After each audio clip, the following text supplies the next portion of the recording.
A discovery at King's Close. A Mr. James story. It was my friend Summers who first told me the particulars of what befell Dr. Edmund Lattimore in the autumn of 1903, and though I have hesitated to commit the matter to paper, a recent inquiry from the Society has convinced me that some record ought to be preserved, if only as a caution to those whose scholarly appetites exceed their discretion. I had known Lattimore slightly at Cambridge, where he held a fellowship in medieval history and was regarded as something of an authority on monastic records of the 14th century. He was a precise, rather dry individual, not given to imagination, which makes what followed all the more remarkable and disturbing. In October of that year, Lattimore received an invitation from the Dean of Barminster Cathedral to examine certain parish documents that had lately come to light during renovations to the chapter house. The cathedral town of Barminster, some 60 miles northwest of London, is ancient even by English standards, and Lattimore welcomed the opportunity to escape the damp of his Cambridge rooms for what he imagined would be a fortnight's pleasant, if dusty, labor. He took lodgings at the King's Head, a respectable inn facing the cathedral close, and presented himself to the dean on the morning of October 17th. The documents proved to be burial registers and accounts from the dissolved priory of St. Anselm, which had stood on the cathedral grounds until the dissolution. Lattimore settled into the routine of transcription, with the quiet satisfaction known only to those who find genuine pleasure in faded ink and crumbling vellum. It was on his fourth day that he came upon the anomaly. Among the burial records for the year 1349, the height of the great mortality, Lattimore noticed a peculiar entry, heavily scored through, but still partially legible. The Latin was crabbed and irregular, as though written in haste. Hic sepulti sunt maledicti de vico regis, clausum est, nemo aperiat. Here are buried the cursed of King's Close. It is sealed, let no man open. The words King's Close meant nothing to Lattimore, though Vico Regis suggested a street or lane. He made a note to inquire about it, and continued his work, but the phrase nagged at him, and that evening at dinner he mentioned it to his landlord, a jovial man named Pennington. The effect was immediate. Pennington's face went quite still. "You've been looking at old papers, haven't you, sir? Papers from the cathedral?" "Indeed.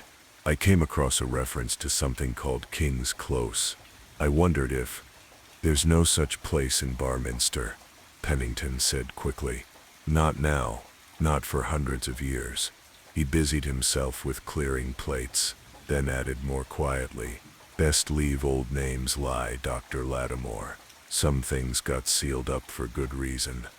The landlord's reaction only piqued Lattimore's curiosity, a natural enough response, I suppose, for a scholar. The following morning, before returning to the chapter house, he visited the cathedral library and requested maps and surveys of medieval Barminster. What he found was illuminating. On a 1347 survey, clearly marked in faded ink, was a narrow lane running parallel to the present High Street, Vicus Regis, King's Close, but on every subsequent map, the lane had vanished. In its place, the High Street buildings extended backward, as though the close had never existed. Further searching revealed a bishop's order from 1350, directing that the lane commonly called King's Close be filled and sealed, and that no man henceforth make dwelling there, upon pain of excommunication for the pestilence that walked therein. Filled and sealed. The phrase struck Lattimore as odd. One might seal a tomb or a well, but a street. He returned to the burial register with fresh eyes. The scored-through entry suddenly seemed less like a clerical error, and more like a deliberate erasure. An attempt to obscure something that demanded recording nonetheless. Beneath the main text, in paler ink, was a marginal note he had previously missed. Viginti tres, non mortui sed, 23, not dead but... The sentence broke off. unfinished. That afternoon, Lattimore made inquiries among the cathedral staff. Most knew nothing of King's Close, but the verger, an ancient fellow named Makepeace, who had served at the cathedral for 50 years, grew thoughtful when questioned. "My grandfather spoke of it once," he said slowly. "Said there were cellars beneath the high street shops, old cellars that nobody used, on account of they connected to something older, to tunnels from the plague time." He leaned on his broom, his rheumy eyes distant. "Grandfather said they bricked up those cellars proper. Said there was sounds coming from them, even years after, scratching sounds, like something trying to get out." "Surely mere superstition," Lattimore suggested. "Perhaps, sir, perhaps." Makepeace resumed his sweeping. "But I'll tell you this. I've been in the cathedral crypt more times than I can count, and there's one passage down there, behind the old ossuary, where I won't go. There's a wall there, newer than the rest, and it's always cold. Even in summer there's frost on the stones. And I've heard—" He paused. "Well, never mind what I've heard." But Lattimore pressed him, and at last the old man yielded. "Breathing, sir, like someone breathing on the other side. Slow and patient-like. Waiting."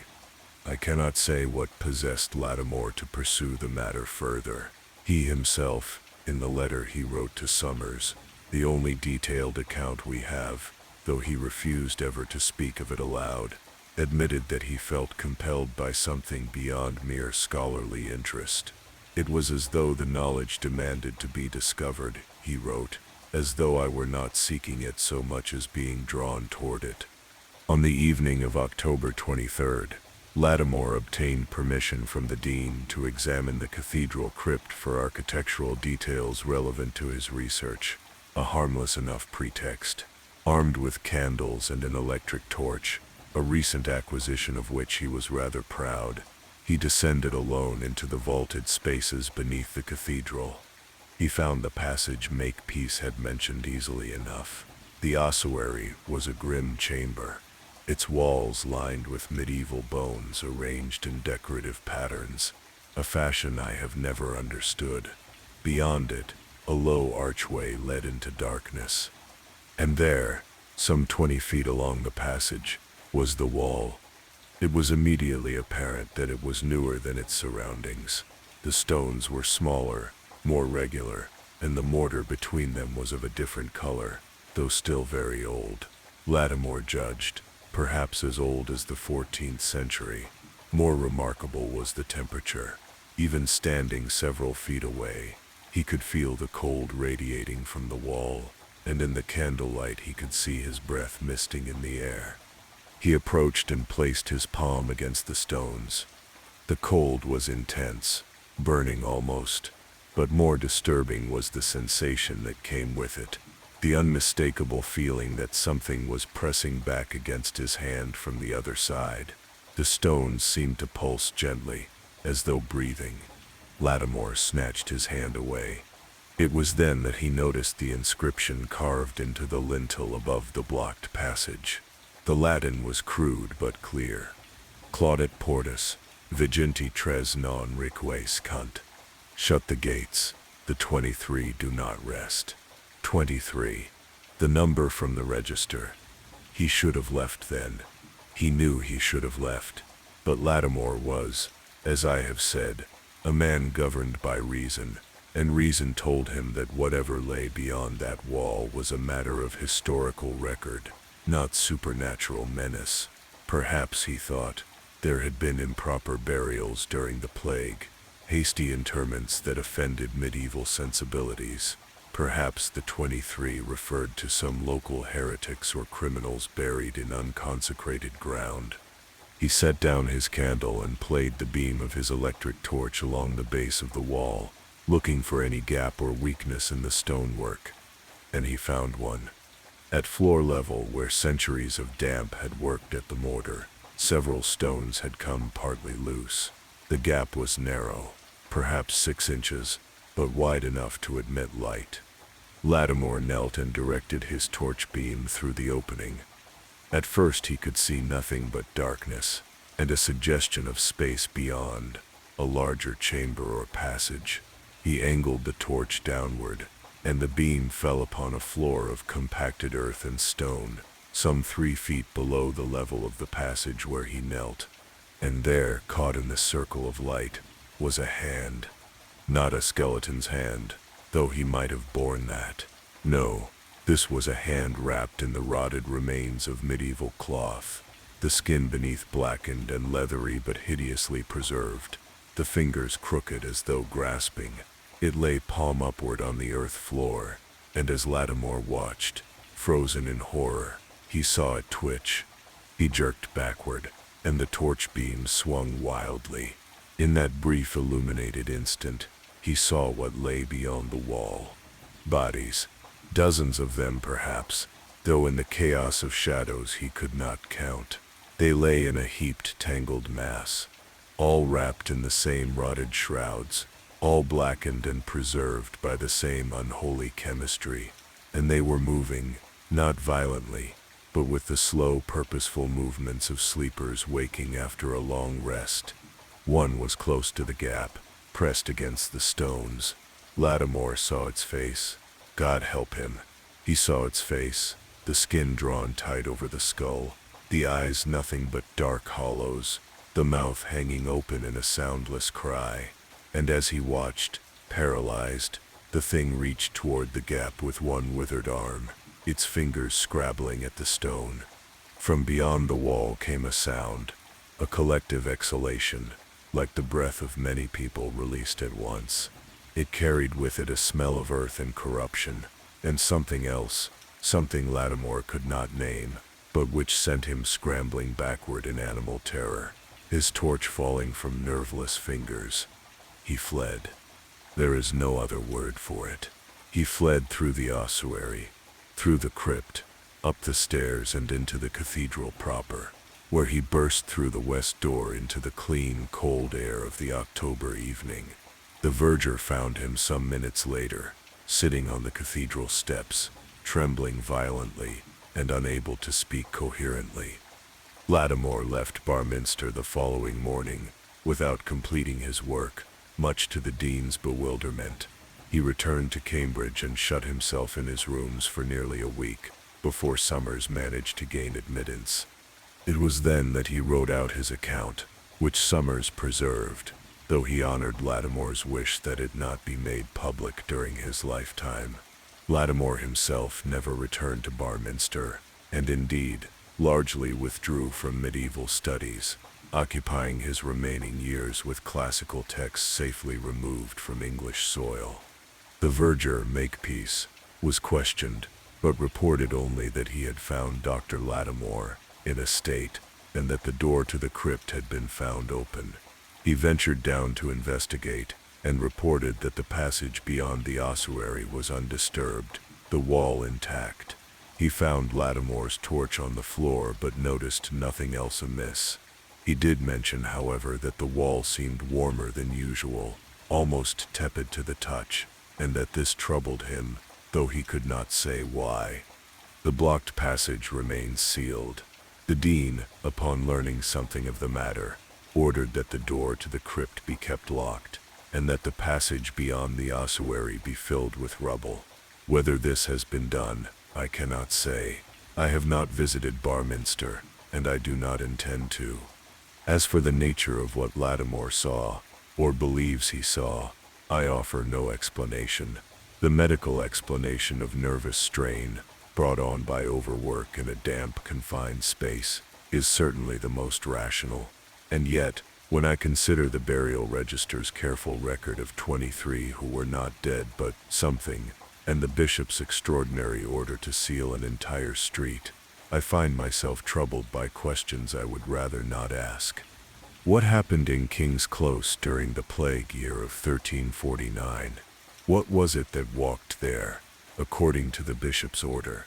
And what was done with the afflicted, those 23 who were buried while not dead? Some knowledge, perhaps, is best left in the dark, behind walls that were sealed for excellent reasons.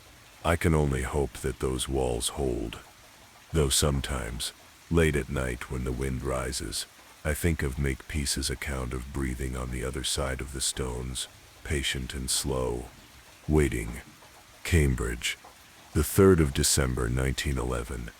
My dear Summers, I write to you now in the certain knowledge that you will think me mad, or at the very least succumbed to the same nervous affliction that overtook poor Lattimore. Perhaps you will be right, but I must set down what has occurred if only to warn you, and through you anyone else who might be tempted to investigate the matter of King's Close. You will recall that I concluded my account of Lattimore's experience with the hope that the walls would hold. I regret to inform you that this hope was, I fear, misplaced. 3 weeks ago, I received a letter from the current Dean of Barminster, not the same man who invited Lattimore in 1903, but his successor, a Dean Whitby. The letter was brief and troubling. Workmen engaged in repairs to the cathedral crypt had reported unusual phenomena near the sealed passage, and several had refused to continue their work. The dean, having learned through cathedral records of Lattimore's sudden departure 8 years previous, and having somehow traced our connection, wondered if I might know anything that could shed light on the matter. I should have burned the letter. I should have written back with polite ignorance. Instead, and here I must own my own culpability, I found myself on the train to Barminster 2 days later. The dean met me at the station himself, a courtesy that immediately struck me as ominous. He was a nervous, scholarly man of perhaps 50, and the relief in his eyes when he saw me was palpable. "Thank God you've come, Mr. Ashe," he said, gripping my hand. I confess I didn't know where else to turn. The bishop thinks I'm making a fuss over nothing, but I've seen what I've seen, and I'll not let my men go down there again until something is done. Over dinner at the King's Head, the same inn where Lattimore had stayed, the dean told me his story.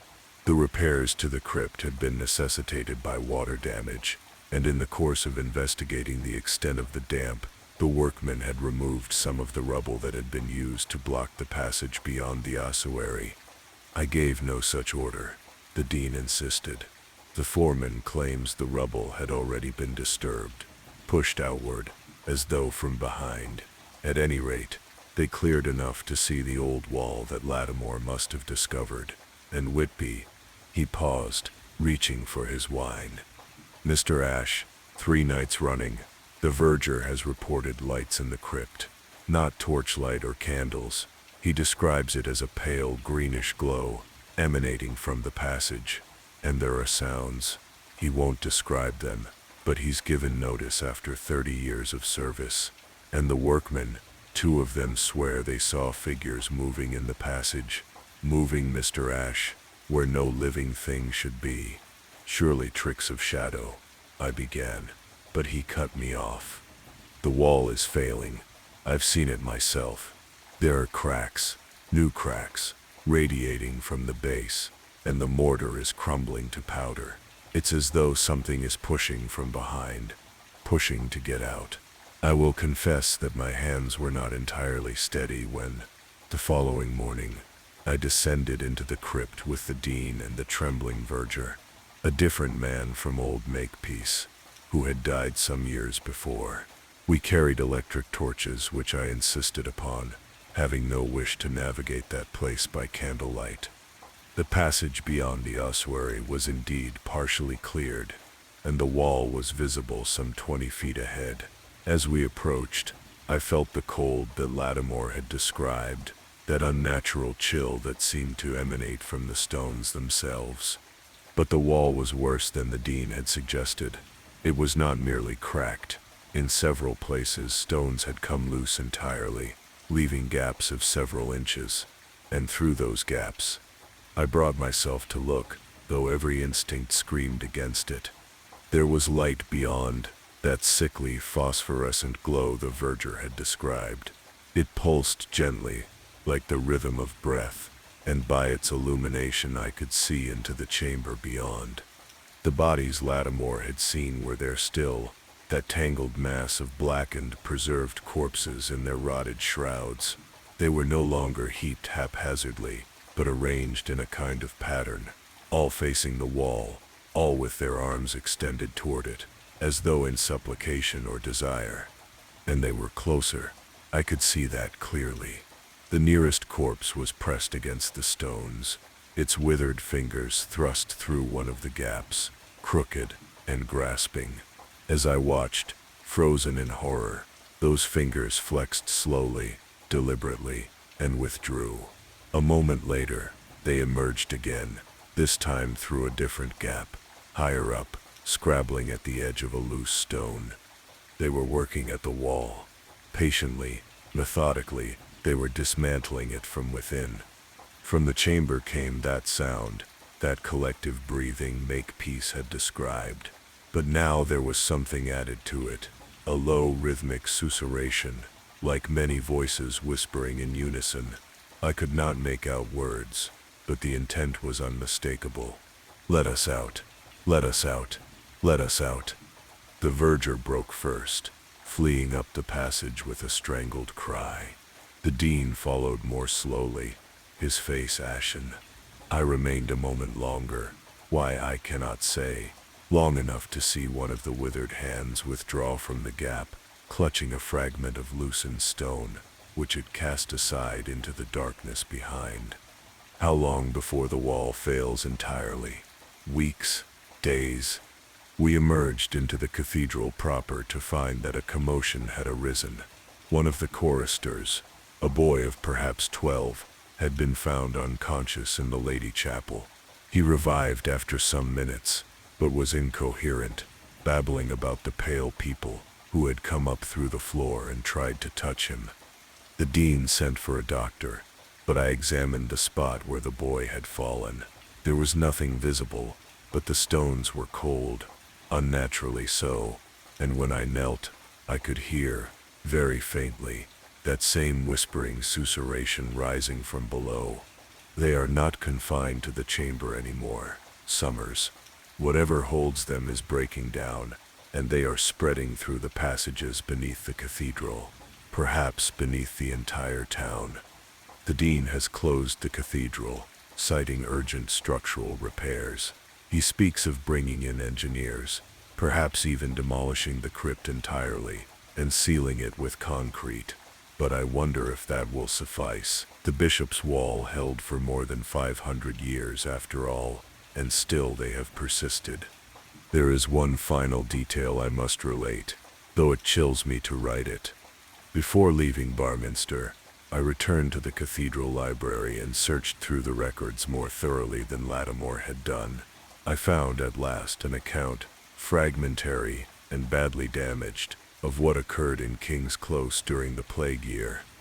It seems the lane was home to a physician of sorts, one Magister Thomas, who claimed to have discovered a cure for the pestilence.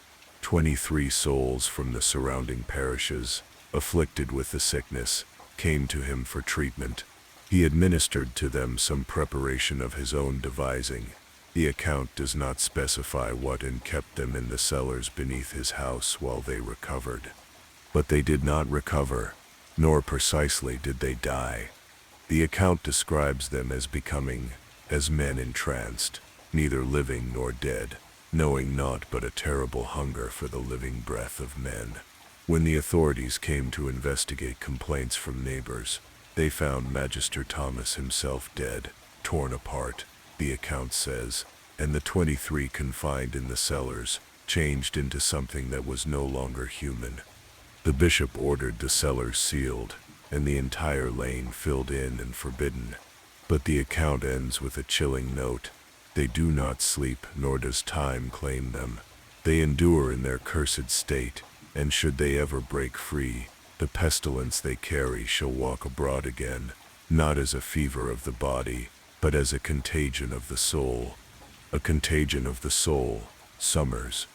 I think of that chorister, touched by something that came up through the stone. I think of the workmen who saw figures in the passage. I think of the dean's nervous manner, and the verger's flight. How many have been touched? How many have breathed the air that drifts up from that chamber? And what will become of them? I have returned to Cambridge, but I do not feel safe. Last night, I woke from troubled dreams to find my room unbearably cold, and in the darkness, I heard breathing, slow, patient breathing, that did not come from my own lungs. When I lit the lamp, there was nothing there, but on the floor beside my bed, I found a smear of black earth, and in it, the impression of 4 fingers. Not quite human fingers. Too long, too thin. I am writing this by daylight, with every lamp in my rooms lit. I do not know what to do. I do not know if there is anything that can be done. If you receive this letter, if I send it, which at this moment I am still debating, I beg you, do not go to Barminster. Do not investigate. Do not seek to help. Some walls were built not to keep things out, but to keep them in. And when such walls fail, I cannot finish that thought. Pray for me, Summers, or rather pray that when the wall falls, and I fear now it is not a question of if but when, that what comes forth may be contained before it spreads beyond Barminster, before it reaches London, before it reaches... The letter ends here, mid-sentence. Herbert Ashe was found dead in his rooms on December 4th, 1911. The doctor attributed his death to heart failure, though he noted the body was peculiarly cold, and that Ashe's expression suggested extreme terror. The window was found open despite the winter weather, and there were traces of earth on the floor that could not be accounted for. Among Ashe's papers was a telegram from Dean Whitby dated December 3rd, which read simply, "The wall has fallen. God help us all." No further word was ever received from Barminster Cathedral. The town itself suffered an outbreak of what local physicians termed acute nervous collapse in the winter of 1911-12, affecting more than 50 residents. Many complained of dreams of darkness, of cold hands, and of a hunger they could neither name nor satisfy. The cathedral remains closed to this day. Editor's note, 1923. The papers of Herbert Ashe came into my possession after the death of Dr. James Summers, who had preserved them despite, or perhaps because of their disturbing nature. I have hesitated to publish them, but recent reports from Barminster suggest that the matter is not, as we might have hoped, merely historical. The town has been slowly depopulating for 12 years. Those who remain speak little of why others have left, but there are persistent rumors of disturbances in the night, of figures glimpsed in the old high street where King's Close once ran, of a coldness that settles over certain buildings and never lifts. Last month, the Bishop of Barminster authorized the complete demolition of the cathedral crypt and the sealing of all passages beneath, with reinforced concrete and steel. The work is ongoing. But 3 nights ago, workmen reported that the concrete poured the previous day had cracked during the night, thrust upward, they said, as though something beneath was trying to break through. The work continues, but I wonder if it will be enough. I wonder if anything will be enough. M.J. Whitaker, Editor, Proceedings of the Society for Medieval Studies, the 15th of March, 1923. The following materials were discovered in 1947, among the effects of M.J. Whitaker, who died in unclear circumstances in 1936. They were deposited with the British Library under seal, with instructions that they not be opened until 50 years after his death. The present editor has judged it necessary to include them here, despite their disturbing nature. Document. Extract from the private journal of M.J. Whitaker. The 17th of October, 1925. 4 years since I published Ashe's account, and I begin to understand why Lattimore never spoke of what he saw, why Ashe could not finish his letter. There are some things that, once known, corrupt the very act of knowing. The demolition work at Barminster was abandoned in December 1923. The official explanation was structural instability, but I have obtained testimony from one of the engineers, now living in Cornwall, and refusing ever to return to that place. He told me that on the final day of work, The concrete they had poured, triple reinforced, he emphasized, developed a network of cracks overnight. When they returned the following morning, the entire floor of the sealed crypt had heaved upward. The concrete shattered as though thrust from beneath by tremendous force. More disturbing was what they found in those cracks. Fragments of cloth, blackened and rotted, and what appeared to be hair, human hair, he said, though it had a peculiar texture, almost like dried grass. The workmen refused to continue. The cathedral authorities, in what I can only term an act of desperation or cowardice, simply locked the crypt doors and withdrew.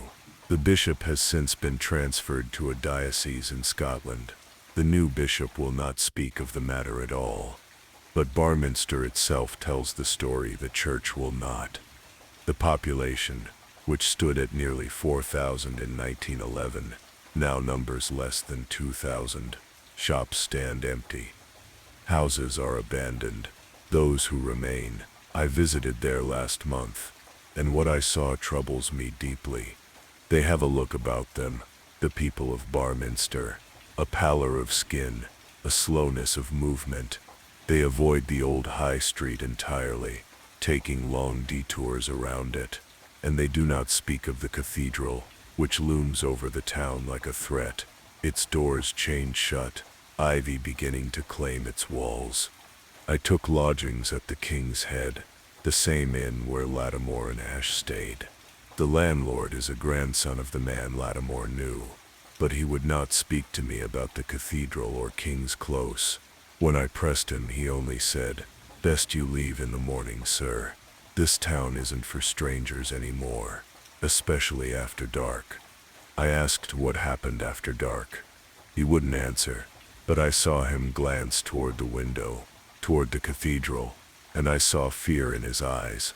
Old fear, deep fear, the kind that lives in the bones. The 18th of October 1925. I should have left this morning, but the researcher's curse is upon me. I must know. I walked the length of High Street this afternoon, trying to determine where King's Close would have run. It was not difficult. There is a stretch of perhaps 200 yards, where the buildings on the north side are noticeably newer, none older than the 15th century, I would judge. And along that stretch, the air is different, colder, heavier. There are no shops along this section, though elsewhere in the high street commerce continues. The buildings are empty, their windows dark.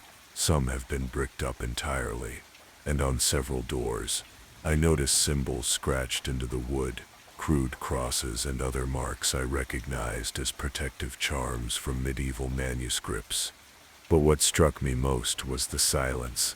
Elsewhere in Barminster, there were the normal sounds of a market town, horses, carts, voices. But along that section of High Street, there was nothing. Even the birds seemed to avoid it. I stood there for perhaps 10 minutes, and I felt, how to describe it, a pressure, not physical, but present, nonetheless. A sense of being watched from below, of something patient and hungry, waiting just beneath the paving stones. As I turned to leave, I noticed a man standing in the doorway of one of the bricked-up buildings. He was thin, cadaverously so, and his skin had that same pallor I had noticed in others. He was simply standing there, motionless, his eyes fixed on me. I nodded politely and walked on. But when I glanced back, he had not moved. He remained there, statue still, watching me retreat. The 19th of October, 1925. I did not sleep well. The room was cold despite the fire, and I woke several times with the conviction that someone was standing beside my bed. Each time I lit the lamp, there was nothing there, but the cold remained. This morning, I found the landlord in a state of agitation. During the night, he said, something had tried the doors and windows of the inn, not violently but persistently, testing each lock, each latch. He had heard the soft sound of hands moving across the wood, the gentle rattle of door handles turning. Every night it happens, he said. his voice low.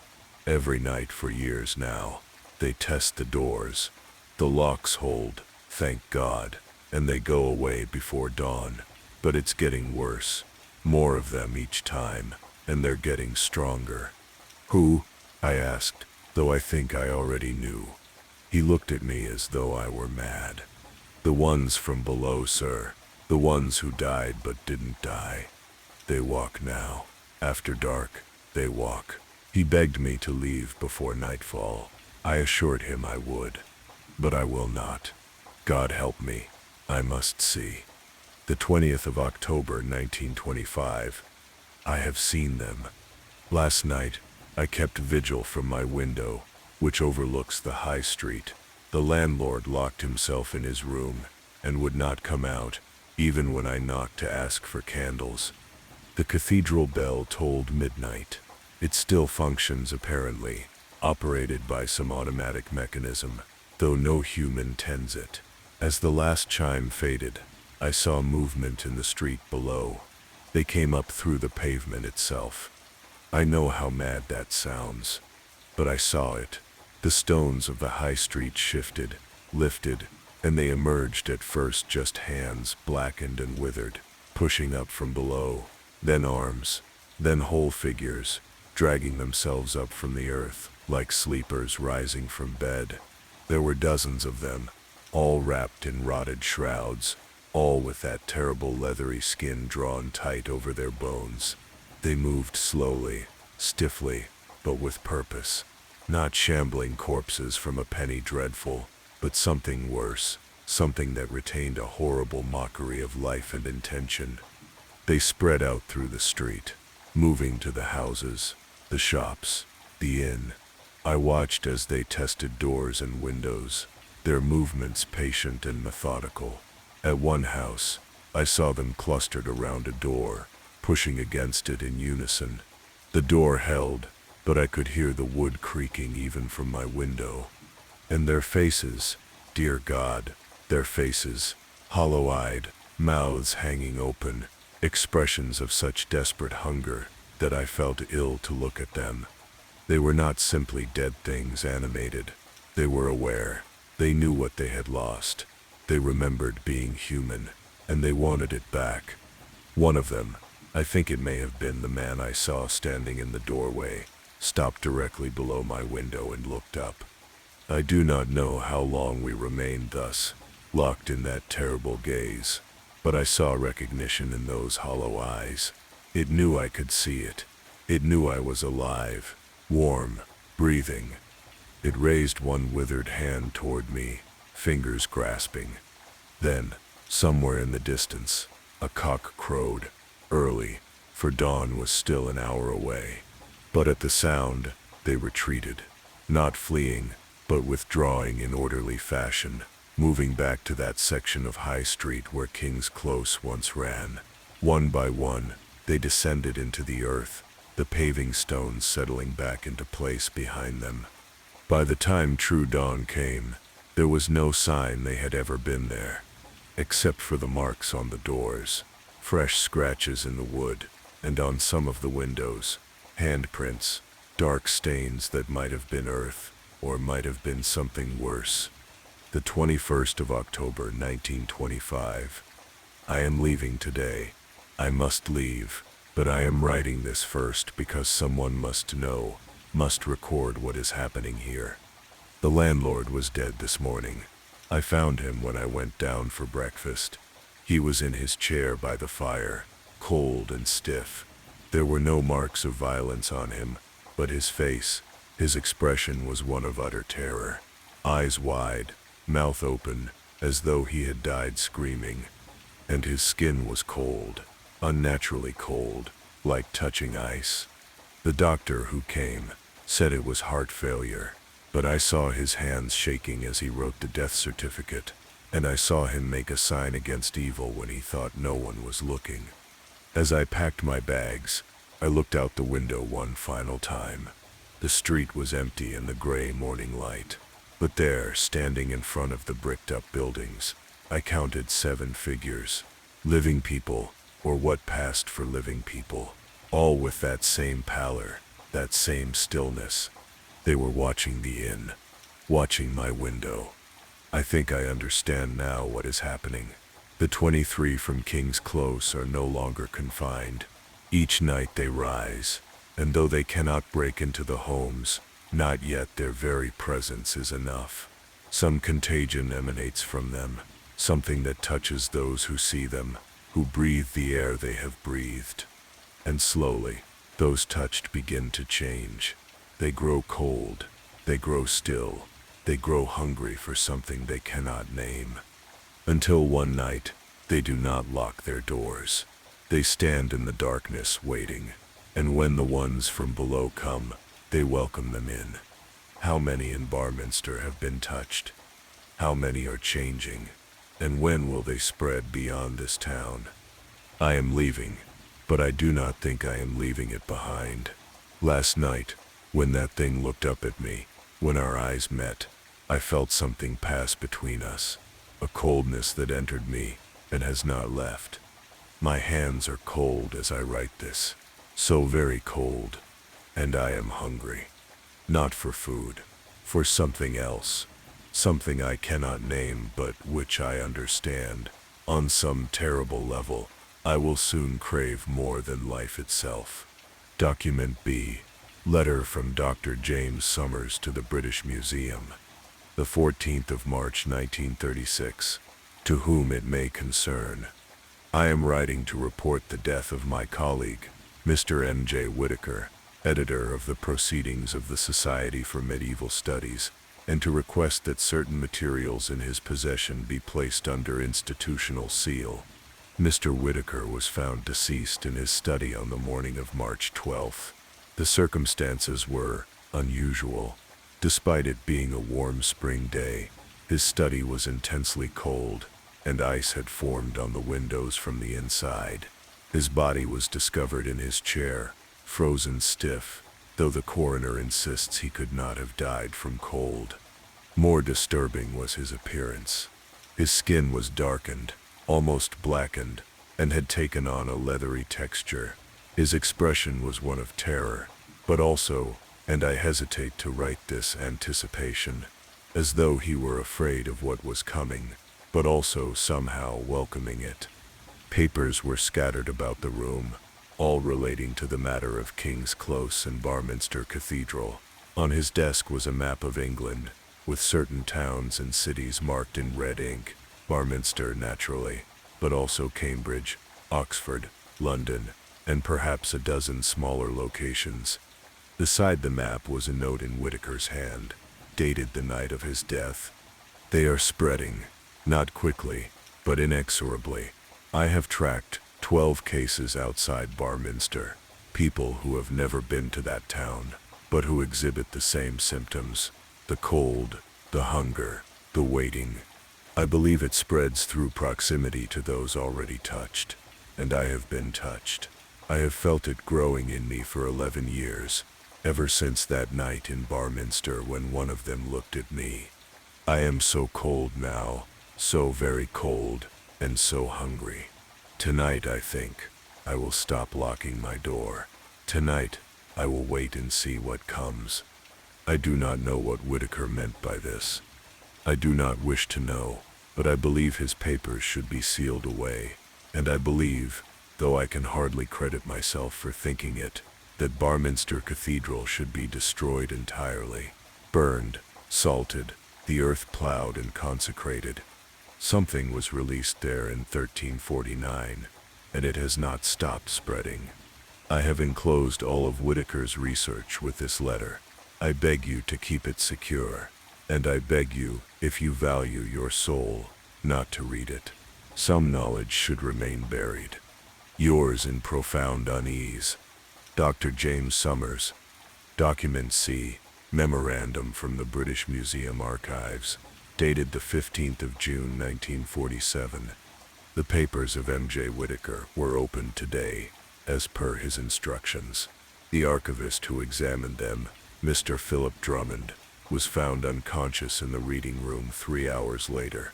He was revived but remained disoriented and complained of intense cold.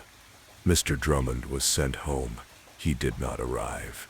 Police later found his rooms empty, the door standing open.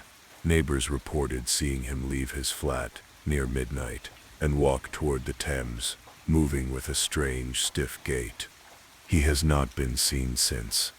The Whitaker papers have been resealed and placed in the restricted collection. Access requires authorization from 2 senior curators. This authorization has been granted only once, in 1952, to a Dr. Helena Vance of Cambridge University, who was researching medieval plague burials. Dr. Vance's whereabouts are currently unknown. I am the current editor of this volume, and I have taken the extraordinary step of publishing these accounts because I believe the public has a right to know what may be coming. Barminster has been completely abandoned since 1963. The town stands empty, a forbidden zone officially attributed to structural instability and contaminated groundwater. The cathedral remains, though the government has built a high fence around the entire town center and posted warnings against trespass. But the fence cannot hold what was never truly contained. In the past 50 years, there have been 347 documented cases across Britain of what medical authorities term idiopathic progressive hypothermia, a condition in which the body's core temperature drops steadily over weeks or months until death occurs.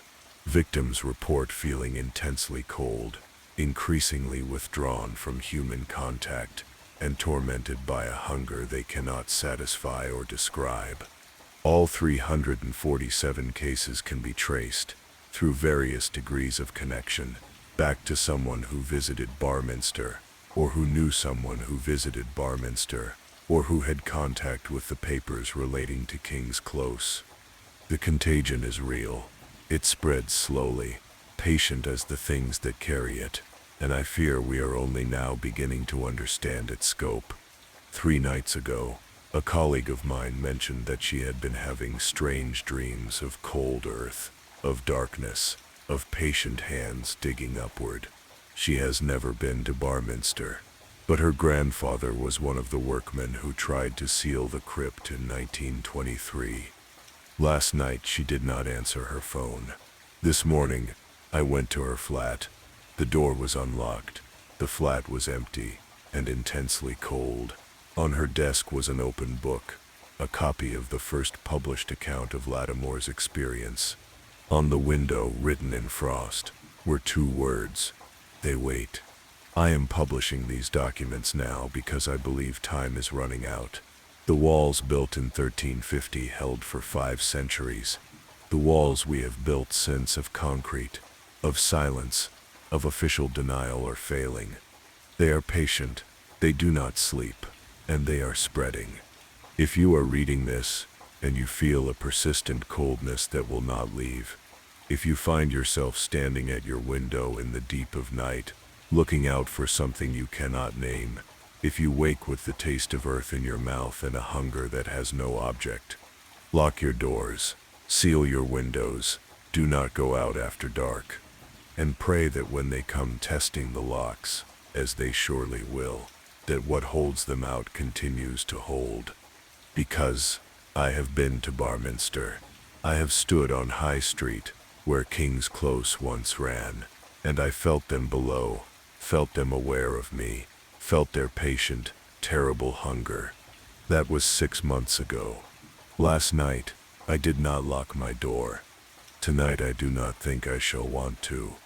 I am so very cold, and so terribly, terribly hungry. This manuscript was found on the editor's desk 3 days after her disappearance. Her flat was found empty, the door standing open, all the lights burning.